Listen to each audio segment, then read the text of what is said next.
Bienvenue à vous si vous nous rejoignez sur TV Vendée. Il est temps de prendre votre petite dose d'infos et d'actu 100% Vendée en ce mercredi 4 décembre. Antoine est en régie et ensemble, nous allons vous proposer 26 minutes donc d'informations pratiques et d'actu entièrement liées au territoire. Côté actu, tiens justement, la Vendée doit continuer à investir. C'était le mot d'ordre hier soir à Venanceau et ce à l'occasion de l'ouverture de la session départementale de vote du budget 2025.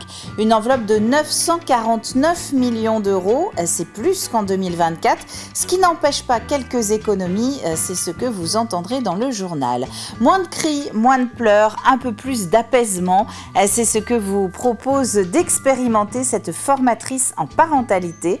Emmanuel Mallard organise des ateliers pour une meilleure gestion du quotidien par les parents. Nous sommes allés lui demander quelques conseils lors de sa rencontre avec des familles de Pouzauges. Les premiers rendez-vous de Noël aussi qui sont organisés aujourd'hui du côté de La Roche-sur-Yon. Le début d'un vaste programme riche en festivités pour la fin d'année. Un programme qui va rester ouvert jusqu'au 29 décembre. Notre invité du jour, Patrick Launay de l'association Armada. Armada, c'est le regroupement des entreprises du nautisme sablais. Ensemble, nous voyons ce matin comment se porte le secteur. La prochaine édition du Salon nautique à Paris vient d'être annulée. Le chiffre d'affaires du géant Beneteau est en recul d'un tiers. Nous verrons donc si cette tendance est conjoncturelle ou un peu plus embêtante, si elle est appelée à durer. Pour réagir à la matinale, vous le savez, un numéro de téléphone, le 06 84 54 77 23. 06 84 54 77 23. Maintenant, je vous propose que nous nous tournions vers les informations pratiques de ce mercredi. Et parmi les infos pratiques, il y a toujours cette question, comment on s'habille aujourd'hui ? Aujourd'hui, on se couvre. Car ce matin, il fait très très beau en Vendée, un ciel entièrement dégagé, vous le voyez. Mais il fait très froid. Il a fallu gratter les pare-brises, même en fin de nuit ce matin. Un ciel particulièrement dégagé et donc par conséquent, vous le voyez, un mercure qui flirte avec le 0 degré, 1 à 2 au réveil, quelques gelées blanches qui étaient annoncées dès hier soir. Cet après-midi, il va faire un petit peu moins beau, un petit peu moins froid, ça c'est la bonne nouvelle. Les nuages vont arriver par l'ouest, par le sud-est aussi, on a en provenance des Deux-Sèvres un tout petit peu, 8-9 degrés dans les terres, 10 à 11 sur le littoral.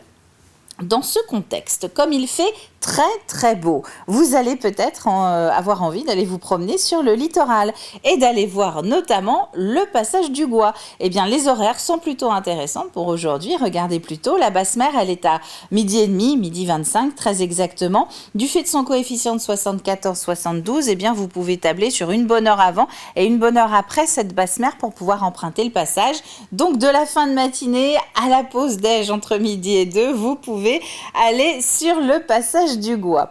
La carte des marchés à présent, avec 3 exemples que nous prenons. Je vous rappelle que chaque jour, nous ne donnons que des exemples des marchés qui se passent en ce jour, donc en ce mercredi. Et puis mercredi prochain, on changera. On va parler de l'hébergement aujourd'hui. Ça se passe place du marché parce que c'est tous les premiers mercredis du mois et que nous sommes justement le premier mercredi du mois. C'est jusqu'à midi et demi. À Barbâtre également, place du marché. C'est le plus gros marché alimentaire de l'île.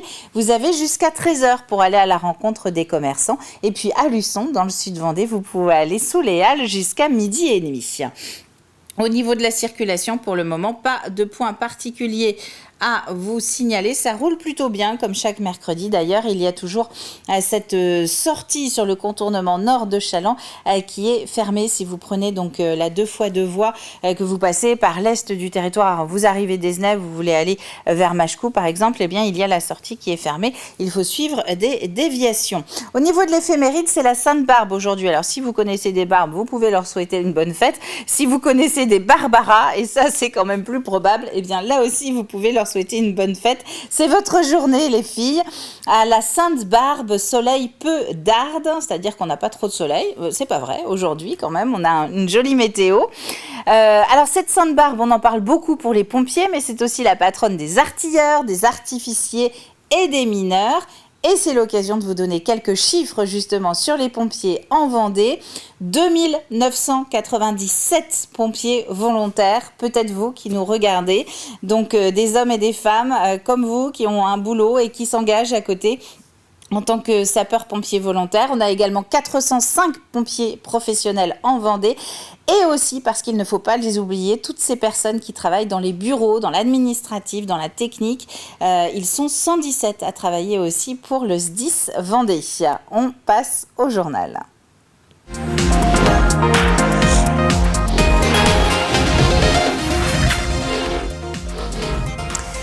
Un budget qui se veut rassurant, même s'il reste quelques incertitudes pour les maires. Le département ouvrait hier soir à Venanceau sa session trimestrielle, session consacrée cette fois-ci au budget primitif 2025. En d'autres termes, les orientations du conseil départemental en matière d'investissement et d'accompagnement pour les 12 prochains mois.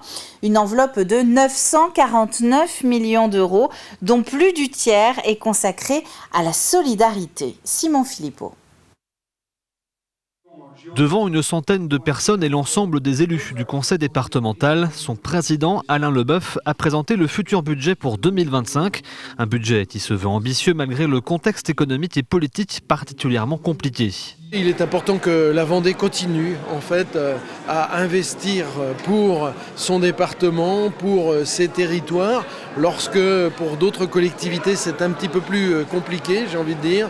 Eh bien, de notre côté, nous resterons fidèles à nos engagements tout pendant que nous le pourrons. Le budget 2025 du département s'élèvera à 949 millions d'euros. C'est 24 millions de plus que le budget 2024, tout en arrivant à réaliser une économie de 13 millions d'euros sur le fonctionnement de la collectivité.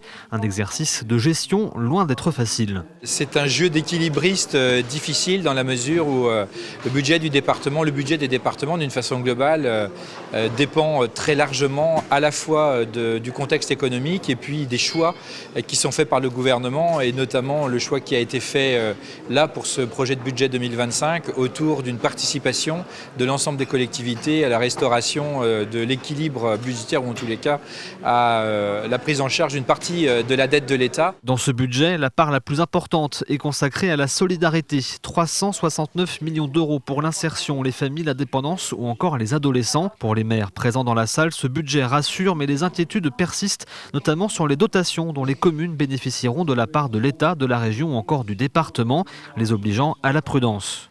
Si effectivement le département de la Vendée continue de soutenir les collectivités comme il le fait, on sera effectivement attentif à continuer de présenter des beaux projets pour soutenir l'investissement local, puisque je le rappelle, les collectivités en France représentent 75% de l'investissement local dans notre économie. Durant cette ouverture de session, les coupes budgétaires drastiques que pourrait faire de son côté le conseil régional n'ont pas été évoquées.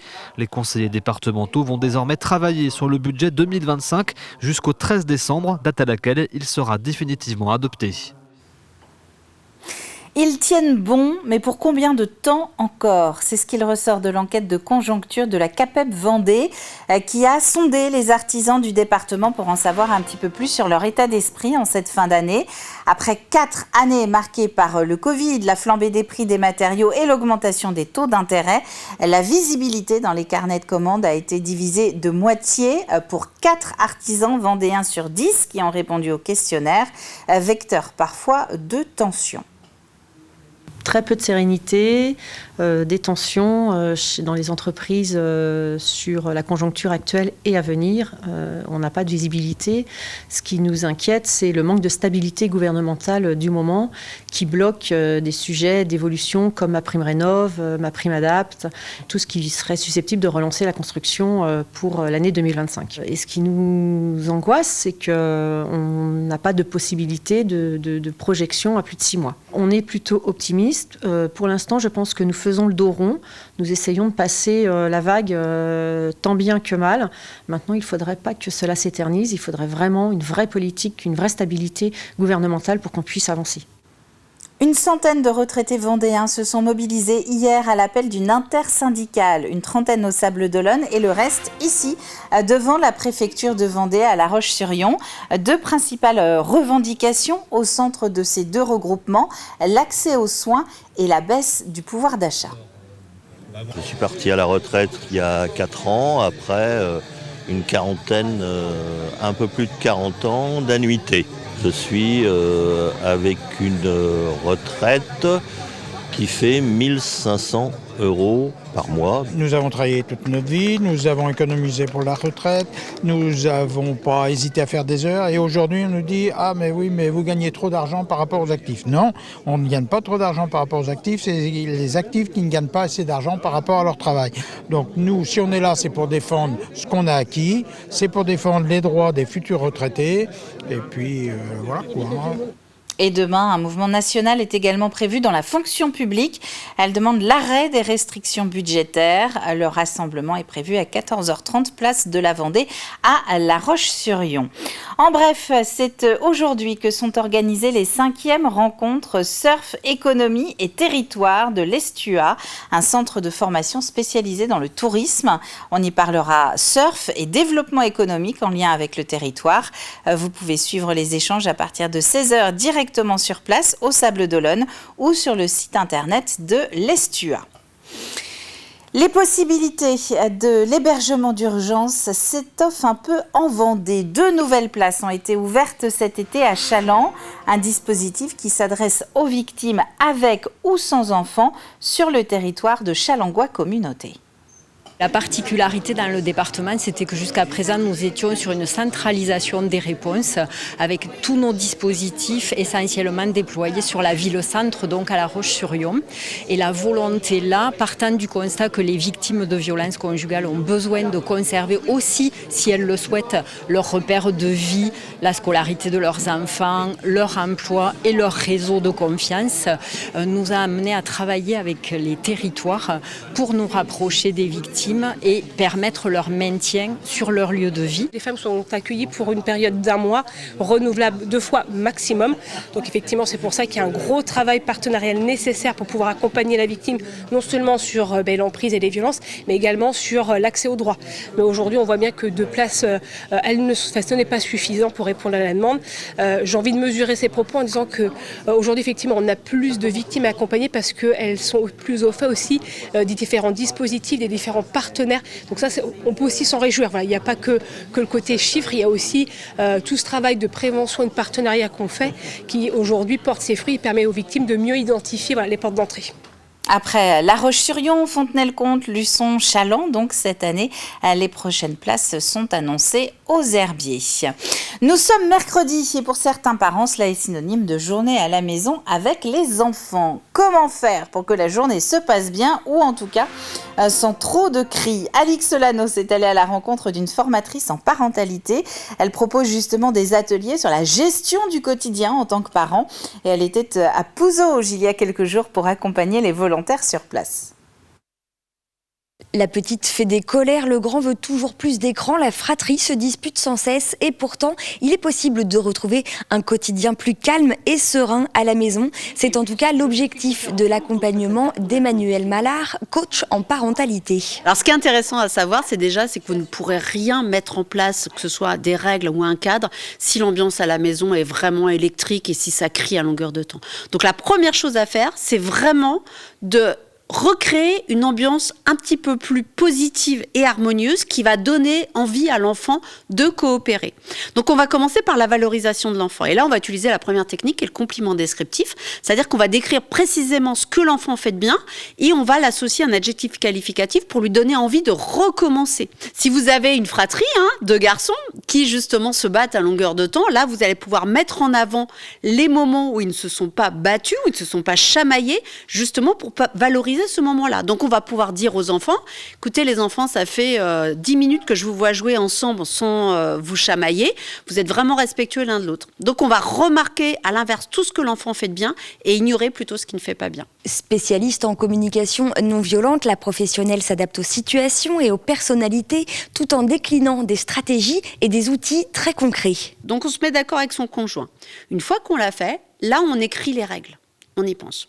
On va intégrer l'enfant aussi à un petit choix à l'intérieur de ces règles. Par exemple, si vous déterminez que les enfants ont droit à 3 heures d'écran le samedi et 3 heures d'écran le dimanche, n'importe quoi, parce que les écrans, je peux vous assurer, j'ai accompagné des centaines de parents, je crois que j'ai pas eu un coaching où on m'a pas parlé de la gestion des écrans. Par exemple, on va dire, avec papa, on a décidé que vous aurez le droit à 3 heures d'écran le samedi. Maintenant, que préférez-vous ? 1 heure le matin, 2 heures l'après-midi ou inversement ? Le fait d'inclure l'enfant à la prise de décision fait que vous allez diminuer la frustration. Reste à mettre en place et à appliquer tous ces conseils et ces stratégies pour tenter de retrouver un peu de sérénité au sein du foyer. Et puis terminons avec les festivités de Noël qui se préparent à La Roche-sur-Yon. Les illuminations ont déjà commencé. Le marché de Noël, lui, va ouvrir en fin de semaine place Jacques Chirac. Dès aujourd'hui, dès ce mercredi, des animations pour les enfants sont organisées sur place. Vous avez le jardin Joséphine, vous allez avoir les bulles magiques avec un esprit très féerique puisque vous allez avoir tout un écrin qui va être mis autour de ces bulles de Noël. Vous avez bien évidemment la rue Clémenceau qui est recouverte de tapis rouges cette année pour pouvoir faire vos courses auprès des commerçants lyonnais. Et puis vous avez évidemment le grand sapin qui est place Napoléon. Le village du Père Noël, vous allez pouvoir retrouver des ateliers, bien évidemment venir rencontrer le Père Noël. Et puis ensuite vous pourrez pousser jusqu'à la place Jacques Chirac pour découvrir et le petit train pour que les enfants puissent profiter un peu des festivités. Et puis pour les plus grands, eh bien, vous avez le marché gourmand qui vous attend. Et vous allez pouvoir retrouver tous les détails de ce programme sur larochesurion.fr. La météo de ce matin, avant de se tourner vers le Vendée Globe, eh bien vous le voyez, c'est un ciel dégagé pour l'ensemble de la Vendée. La conséquence, c'est qu'il fait très froid.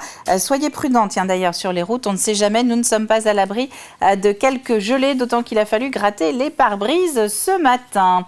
Le journal du Vendée Globe maintenant.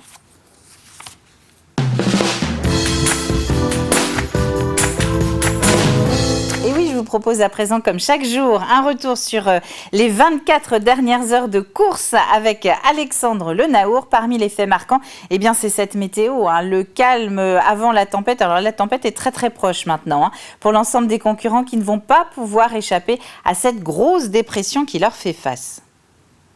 L'Association vendéenne des constructeurs de maisons vous présente le journal du Vendée Globe.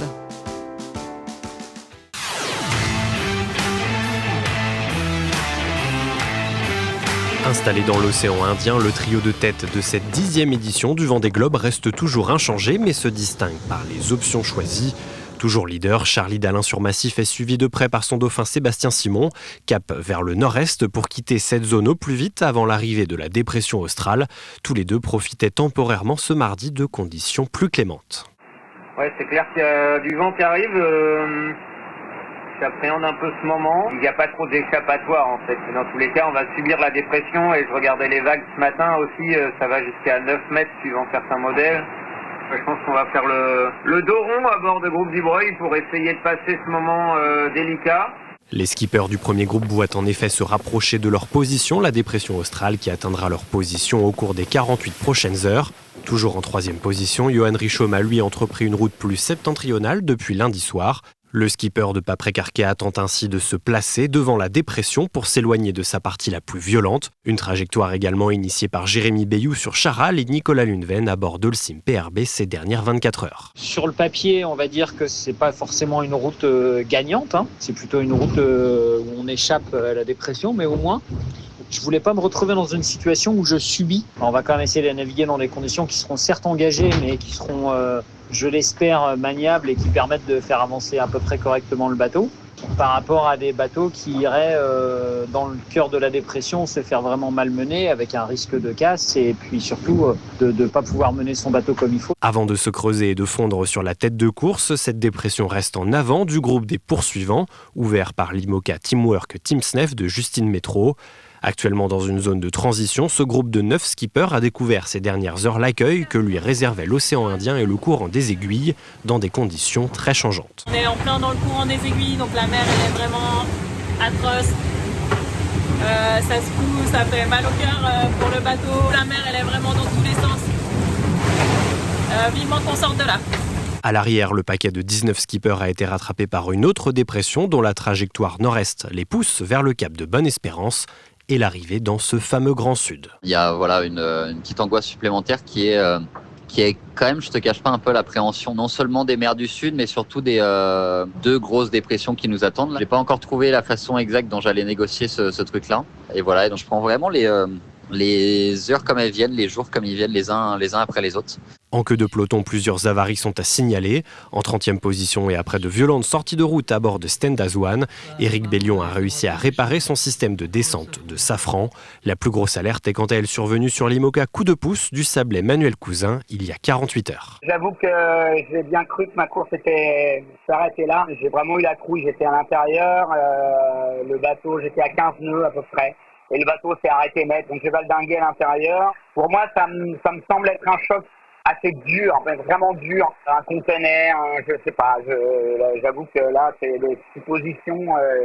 Alors c'est sûr que je vois que la quille, il y a eu un choc, quoi. Il n'y a rien qui me paraît ne pas me permettre de continuer ma route. Mais émotionnellement, c'est quelque chose qui est perturbant et qui est choquant. Je suis motivé pour continuer, je suis en forme, mis à part des petites douleurs, des petits bleus sur le nez, des bêtises, mais sinon tout va bien. Au classement de ce mardi 3 décembre, aucun changement dans le top 5. Après avoir restauré l'un de ses pilotes de secours, le Britannique Sam Goodchild est 7e. La Suissesse Justine Métro intègre le top 10 sur Teamwork Team Snef. Hormis la perte d'une place pour Samantha Davis 11e, le top 20 se stabilise. Après s'être blessé dans son bateau à la suite d'un choc sur son Safran, Romain Attanasio évolue en 15e position. Derrière Jean Le Cam 20e, Benjamin Ferré est 2e du classement des bateaux à dérive en 21e position. À bord de toute goutte, Oliver Hirst s'est fait peur mais reste en course après avoir découvert de l'eau au niveau des cylindres de son moteur. Enfin, en 34e place, on retrouve l'IMOCA Human Immobilier d'Antoine Cornic, victime d'une légère blessure à la main ces dernières heures.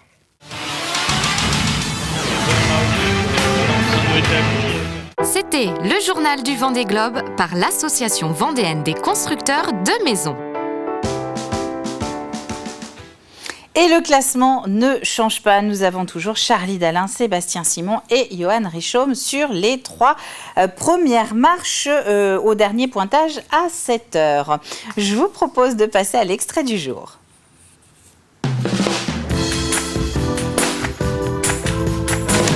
Vous connaissez le principe de l'extrait du jour, c'est vous donner un petit aperçu d'un des programmes qui va arriver aujourd'hui sur TV Vendée. Et ce programme aujourd'hui, c'est un coup de projecteur sur Il y a une asso pour ça. Didier Fèvre s'intéresse aujourd'hui à l'association Guérir en mer. Elle a été lancée en 2022 en Vendée. Son objectif, lutter contre l'épuisement des soignants par le biais de sorties en bateau en mer, voire de cours de surf. Nous, on propose des sorties en voilier aux soignants en épuisement professionnel. Alors, identifiés ou non, on ne va pas demander de diagnostic, on ne va pas prendre forcément des gens qui ont un traitement, mais si le soignant estime qu'il a besoin, on ne va pas aller entraver sa démarche. Donc concrètement, en fait, on a un petit bureau d'association, on est essentiellement en lien avec le club nautique des Sables d'Olonne, les sports nautiques sablais, et on organise en fait une fois par mois des sorties en J80, donc les voiliers de mètres d'apprentissage qui sont bien connus des Sables d'Olonne, ils sont souvent sur l'eau, et donc ces voiliers sont mis à disposition des soignants qui peuvent embarquer. Il y a un moniteur du club à bord, qui donc c'est en totale sécurité. Guide, exactement. Et vous me disiez tout à l'heure, lorsque les personnes qui sont en souffrance embarquent, on oublie rapidement justement les raisons de leur mal-être. Alors, il y a tout un parcours. Déjà, quand on ouvre l'inscription, il y a déjà se dire en tant que soignant, est-ce que j'y ai le droit ? Est-ce que ma situation est suffisamment altérée ? Est-ce que je ne vais pas prendre la place de quelqu'un ? Donc il y a tout ça. Ensuite, c'est, je m'inscris, mais est-ce qu'au dernier moment, je ne vais pas finalement renoncer ? Et moi, je suis assez... quand les soignants m'appellent en disant « Non, mais je ne suis pas sûre, je suis fatiguée, j'ai passé une mauvaise nuit, vous les etc. » Je les accroche. Je dis « Non, tu viens quand même, tu vas voir. » Et tu vas voir que même si tu es fatigué, tu vas être quelqu'un d'autre sur l'eau. Et au début, quand les gens arrivent, ils sont un peu timides. Après, ça discute, tu viens d'où ? Tu fais quoi ? C'est quoi ton poste ? Il y a une cohésion qui s'installe. Petite cohésion, tu es soignant, on se reconnaît entre soi. C'est très rassurant en fait pour un soignant d'être entre soignants. Mais dès qu'on est équipé et qu'on va sur les pontons, alors là, on ne parle plus du tout de travail.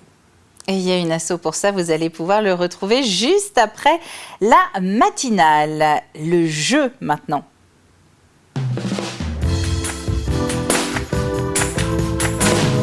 Et oui, jouons. Alors, la question de la semaine, elle est sportive. Quelle est la capitale vendéenne des sports mécaniques? Vous avez jusqu'à vendredi midi pour m'envoyer votre réponse sur tvvendée.fr. La capitale vendéenne des sports mécaniques, nous en parlons parce qu'il y a le Dakar qui se profile à l'horizon et nous avons des Vendéens parmi les pilotes. Ce qui la rend célèbre, cette commune, eh bien, cette départementale qui la traverse du nord au sud. Alors intéressez-vous, hier nous parlions du pays de Chantonnay. Il y a une départementale qui traverse une commune dans la zone du pays de Chantonnay. Et il se trouve que cette commune, c'est la capitale vendéenne des sports mécaniques. À la clé, il y aura un gagnant parmi vous qui repartira avec un chèque cadeau d'une valeur de 50 € à dépenser chez Tissus du Renard. Et vous avez 4 boutiques pour en profiter à l'approche des fêtes. À Mouilleron-le-Captif, à Challans, au Sable d'Olonne et à Niort dans les Deux-Sèvres. On va marquer une courte pause, on se retrouve à 8h pour accueillir notamment notre invité du jour. À tout de suite. Call my name, I'll be there in a hurry. You don't have to worry, 'cause baby, there